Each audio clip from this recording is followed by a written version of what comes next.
We live in this age of really remarkable political polarization. They really do. I mean, if you just Yeah. look at recent elections across Europe, London, Berlin, everywhere, Yeah.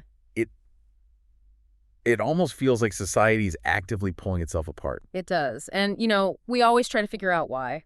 And the usual suspects come up: social media, economic shocks, maybe political leadership failures. Right. But the sources for this deep dive suggest we might be overlooking something much quieter, something, well, more foundational. And that is. The steady long-term decline in public investment in education across some key European nations. So that's the mission today. We're diving into research that explores this quiet erosion, and it positions education as, well, not just a path to a job, but as a critical pillar for a stable democracy. Exactly. The question for you, our listener, is this. How does a change in school funding translate into a radical vote? Is there really a measurable link there? The research suggests there is. The Okay. core thesis is, well, it's simple, but it's also really profound. Quality public education is how we build citizens who can think critically, who are engaged, resilient. Yeah. So when public policy starts seeing education as just a cost to be cut, instead of an investment in democracy itself, that's when the foundations of society start to crack. Silently at first, Yeah. but then the damage becomes, unavoidable. Okay, let's unpack that mechanism, because it still feels a little counterintuitive. If a school budget gets trimmed, I'm thinking, fewer textbooks, maybe the sports program gets cut. Sure. How does that actually translate into someone supporting an extremist party?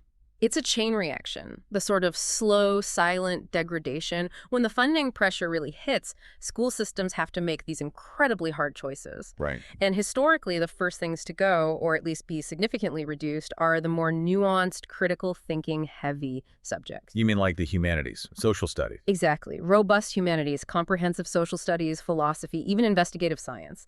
They often get sacrificed for more standardized testing, for rote learning of just the core skills.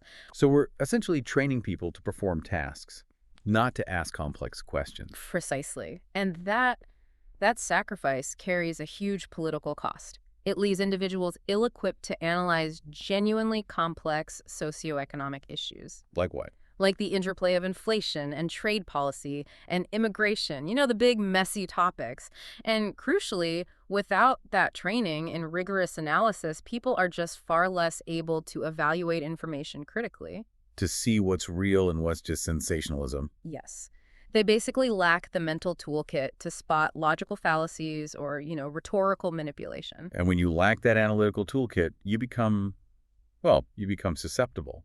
You're looking for a simple answer because the complex ones are just too hard to process. Exactly. And simplistic, emotionally charged narratives, the kind built around a single clear enemy or a miraculous single solution, they suddenly become much more appealing. And radical groups, both far left and far right, are masters of those narratives. They specialize in them. They thrive in the vacuum that's created when critical thinking is lost. But, I have to ask, isn't it possible that this is just correlation?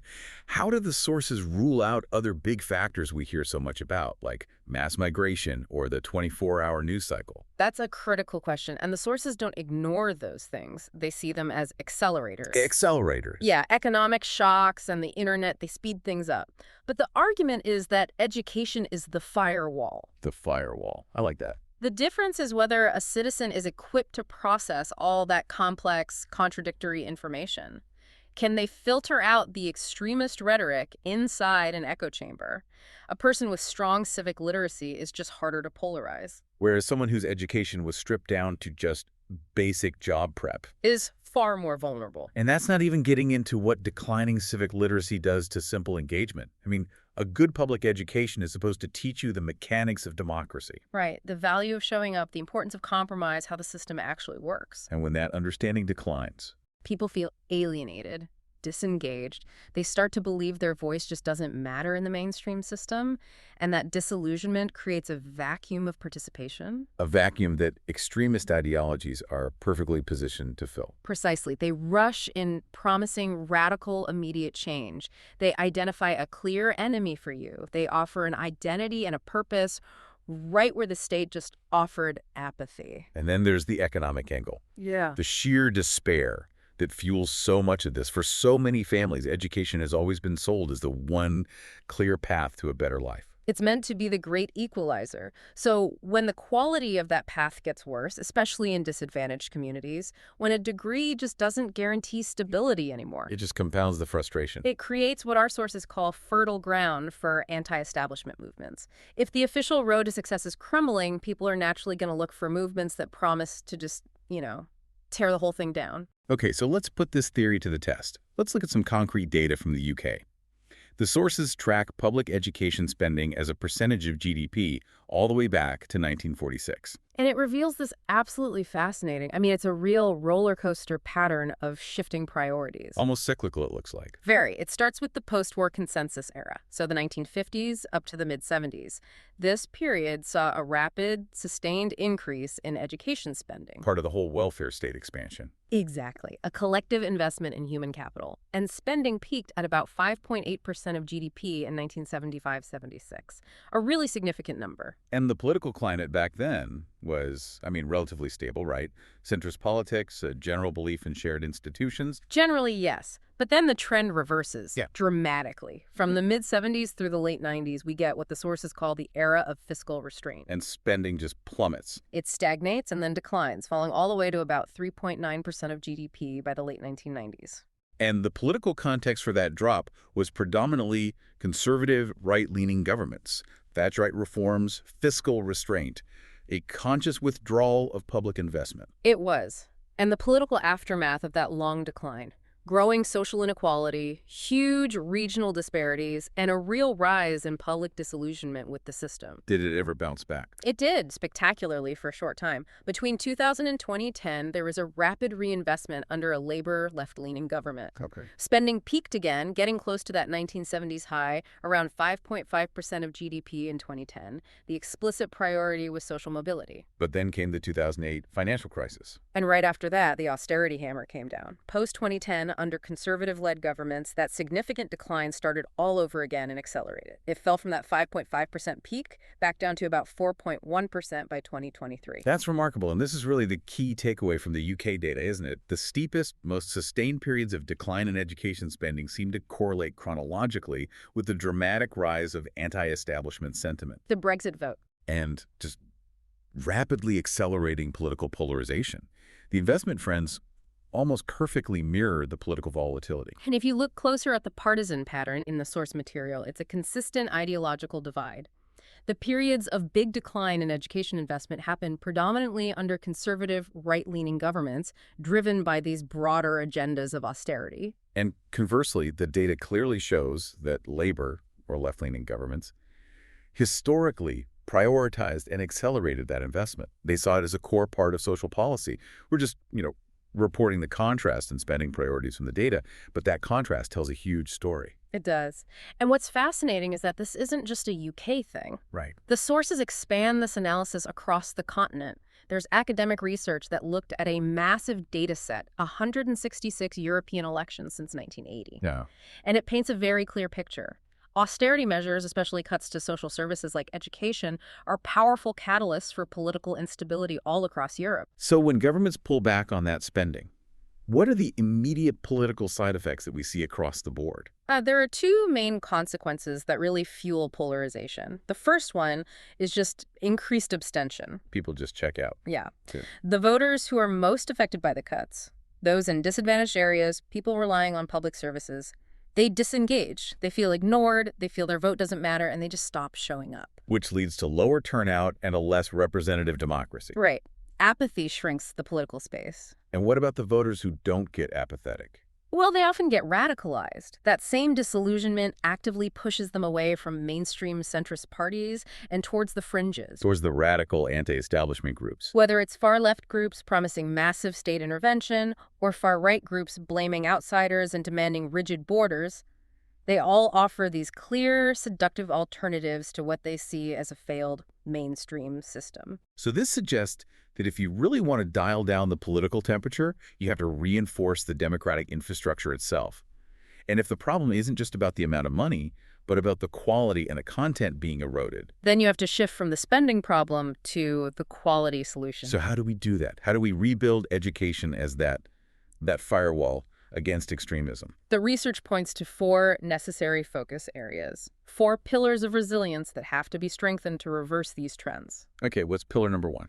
The first, and maybe the most vital one in our digital age, is cultivating critical thinking. Which means really dedicating serious resources to media literacy. Yeah. And not just as a single class, right? It has to be integrated into everything. Absolutely. Integrated into history, science, even math.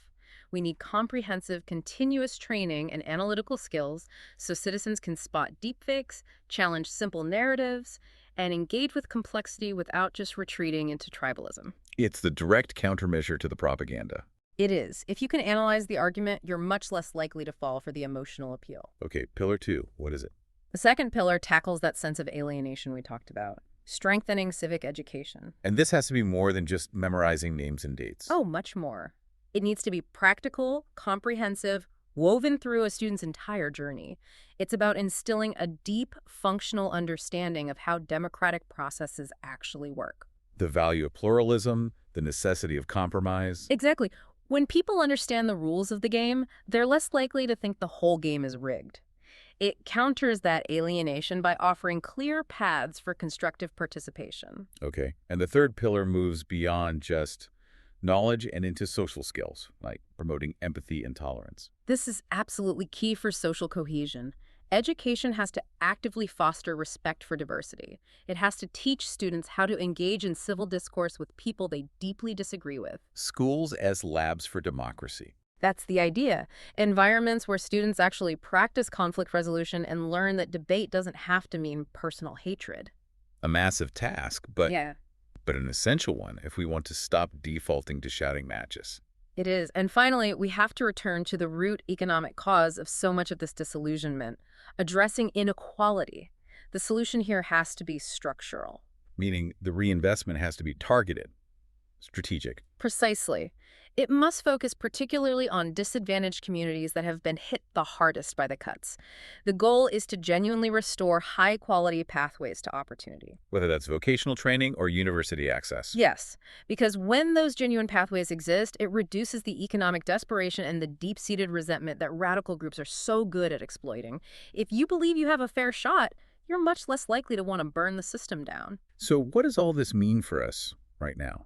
The source material seems to conclude that reversing this isn't just about shuffling budgets around. Yeah. It's a much bigger lift. It requires a shared responsibility, a concerted, long-term effort. First, it requires political will. Meaning governments of all stripes have to see education as a non-negotiable long-term investment in democratic stability. Right, not just as a line item you can cut for a short-term fiscal gain. And it also requires community engagement.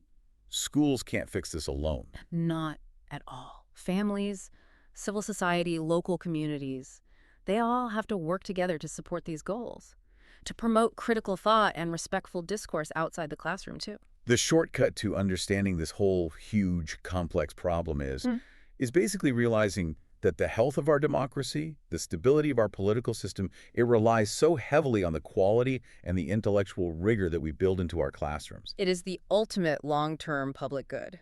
So here's the forward-looking challenge the sources really emphasize for us. It's not just about returning to previous levels of funding. Educational systems have to adapt to the specific pressures of the 21st century. We've talked about media literacy, but how do we make sure that education is truly training students to navigate this polarized, instant digital information landscape? If education is the bridge that spans the political divide, how do we make sure that bridge is strong enough to withstand the continuous, immediate global pressures of modern digital misinformation? That is the challenge. It's the challenge for policymakers and for educators. What does the 21st century curriculum for democracy actually look like?